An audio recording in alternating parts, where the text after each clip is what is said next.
Richard Davis, married, worked 6 days a week, and really enjoyed my job. I would buy my beautiful wife almost anything she wanted. Would call her 4 to 5 times a day, from work, just to tell her that I loved her. My first love. I didn't want her to work because I earned enough money to support us both comfortably. Oh yes, over time, I have to admit, over time, it took her too long to answer the phone. On the other line, with who? Somebody in my house? Now, a jealous man can't work, and a scared man, well, he can't gamble. So I started going home for lunch. I'm Michelle Davis. I've been married for 4 years. We travel around the world. We've got a beautiful home, cars. Everything a woman could want, except children. Richard didn't want to have children. He used to tell me I was his trophy. I thought that was really sweet. He used to call me 45 times a day just to say, "Hey babe, I love you." But about a year ago, he started drinking. And those calls became accusations, like, "Who's there with you?" and "What are you doing?" And I didn't know what was going on. He was acting nothing like the man that I married. Hey babe, came home for lunch. Oh, I wasn't expecting you. Did you forget the lunch I packed you? No. Is there something wrong? Yeah, once again, I'm just checking on my trophy. Seeing if anybody's trying to claim it. What are you talking about? Yeah, I saw you. Come on now, I saw you looking at the neighbor. The neighbor was watching you when you were in the yard the other day. The little shorts you had on. Now, I know he works 3rd shift, so I got to keep my eye on him. Look, I can tell he wants you, all right? You feel the same? What? You heard me. Do you feel the same? Richard, what are you talking about? I can't believe you're Girl, let's stop, all right? Look, just remember that you are mine and I'm yours, okay? Now look, if I can't have you, nobody will. And if you think I'm playing, then you try.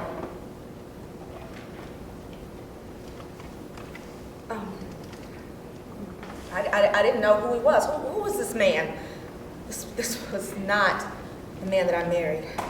I wasn't going to try him. I didn't want to try him, believe me. He made sure I knew exactly what he meant. He forced me to lose contact with my family, with my friends. I was isolated at home. He wouldn't allow me to work, so I didn't get to see anybody. I was his. I was afraid.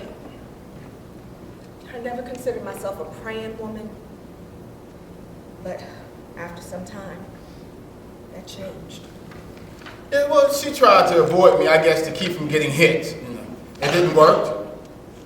I walked up to her, put my hand around her neck tightly.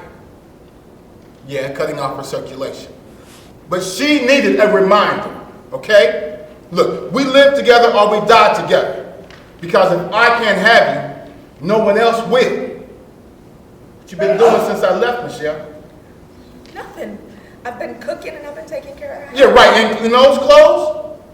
Where have you been in those clothes? I asked you a question. Nowhere, Richard.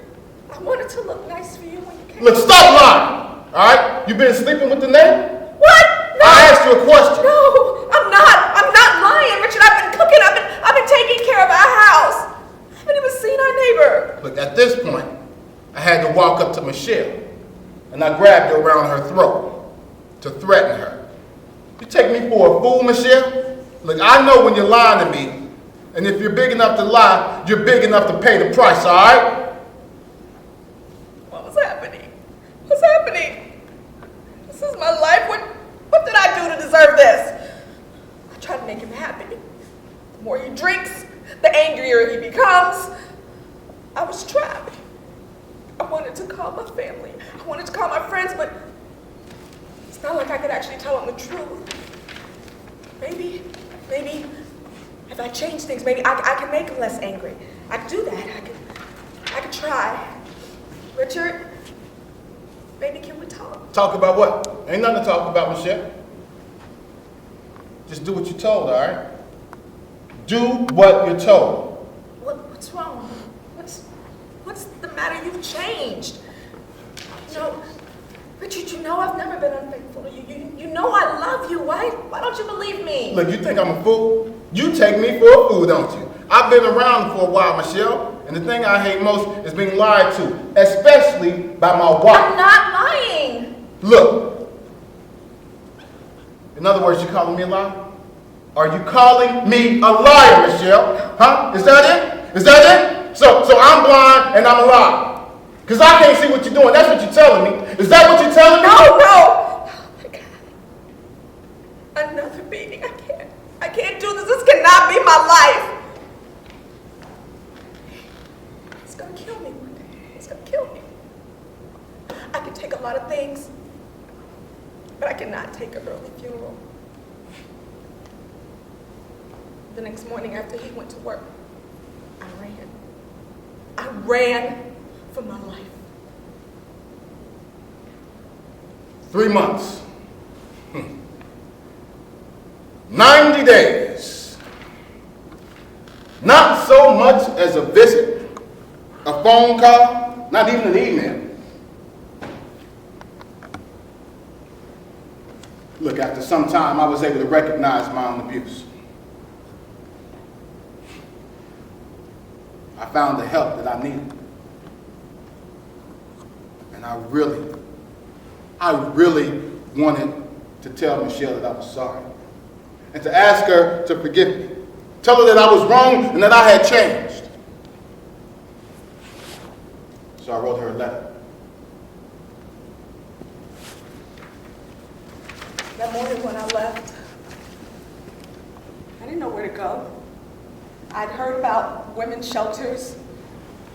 Never in my wildest dreams thought that I'd have to be at one. I can't really say that that situation was any better than the one that I just left.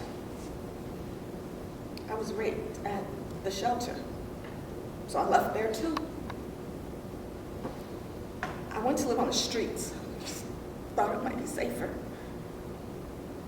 Not too long after that, I got really sick and went to the free clinic.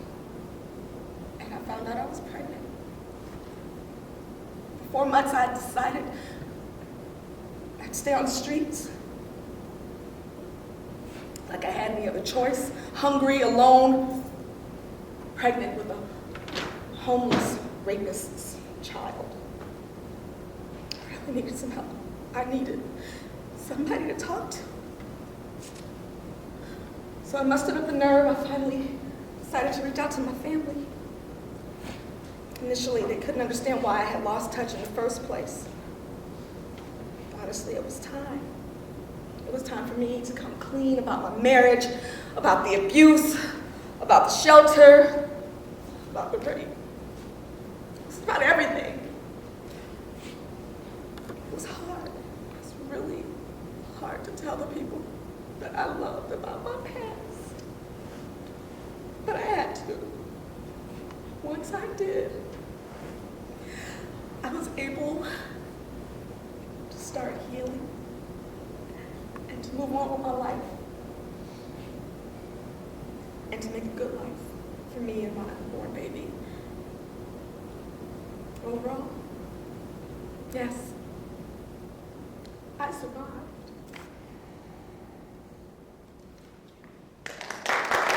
Good afternoon. Thank you. I want to thank everybody involved, the church, the Silence No More, and every organization that has taken the time to bring this on.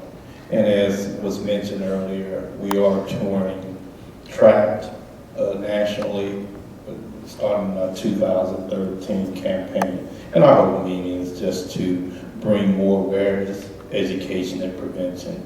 As a playwright, I use my artistic skills to bring a visual message about the need to be aware, but also mainly to pray for others who are victims and survivors of domestic violence abuse. And as I close, it was mentioned about my 4-month-old granddaughter who was murdered by her father in 2004. To this day, I will continue to reach out to those so no one would have to go through that most horrifying experience. And I want to thank everybody involved. Thank you for your participation. Thank you.